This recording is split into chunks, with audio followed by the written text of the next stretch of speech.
বিএলওদের বিরুদ্ধে পক্ষপাতিত্বের অভিযোগ তুলল কংগ্রেস। তাদের অভিযোগ, বিএলও বা বুথ লেভেল অফিসার যাদের হাতে রয়েছে এসআইআর এর মূল ভার, তারাই পক্ষপাত দুষ্ট। মুর্শিদাবাদ জেলা কংগ্রেস সভাপতি মনোজ চক্রবর্তী ও কংগ্রেসের সাধারণ সম্পাদক অসীম রায় যৌথভাবে সাংবাদিক সম্মেলন করে সেই দাবি করেছেন। বিএলওদের বিরুদ্ধে পক্ষপাতের অভিযোগের প্রমাণ মিললে তাদের বিরুদ্ধে আইনগত ব্যবস্থা নেওয়া হবে বলেও এদিন হুঁশিয়ারি দিয়েছেন কংগ্রেসের দুই নেতা। শুরু হয়ে গেছে ইতিমধ্যে। আমাদের জেলার সবকলের নেতা শ্রী অধীর রঞ্জন চৌধুরী তীক্ষ্ণ দৃষ্টিতে কংগ্রেস কর্মীদের যেখানে বিএলওরা আছেন, বিএলএ 2 আমরা নিযুক্ত করেছি, তাদেরকে সজাগ দৃষ্টিতে রেখাপাত করতে বলা হয়েছে। তার কারণ আমাদের একটাই মোটো, কোনো জেনুইন ভোটারের নামটা যাতে বাদ না দেয়। কিন্তু ইতিমধ্যে আমাদের কাছে বেশ কিছু জায়গা থেকে, ব্লক থেকে আমাদের কাছ থেকে খবর আসছে কিছু বিএলএর উপর চাপ সৃষ্টি করছে সরকারি দল, এবং তারা এমনভাবে মানুষের বাড়ি যাচ্ছে যেন মিছিল করছে। কিন্তু এটা একটা সরকারি কাজ।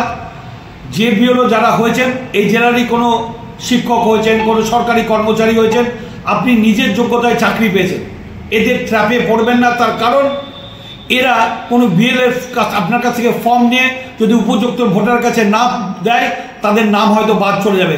সেই ক্ষেত্রে দায়বদ্ধতা কিন্তু আপনার থেকে যাবে।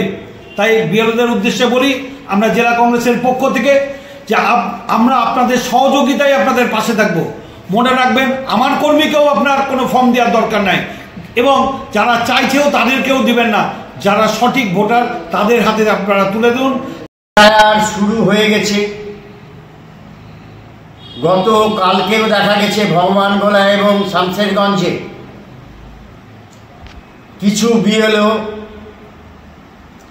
তারা অনিয়ম বেনিয়ম করছেন, এবং আমাদের কাছে এখনো অথেন্টিকেশন ভিডিও ক্লিপিং এসে পৌঁছায়নি। আমাদের কাছে ভিডিও ক্লিপিং পেলেই আমরা, যদি কোনো বিএলও এই সমস্ত অনিয়ম বেনিয়ম পার্টিবাজির সঙ্গে যুক্ত থাকে, তাদের সম্বন্ধে আমরা chief election commission of India,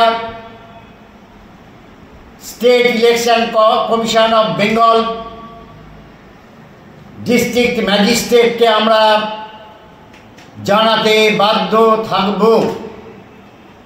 এবং ইলেকশনের আইনটা ভীষণ কঠোর এবং কঠিন।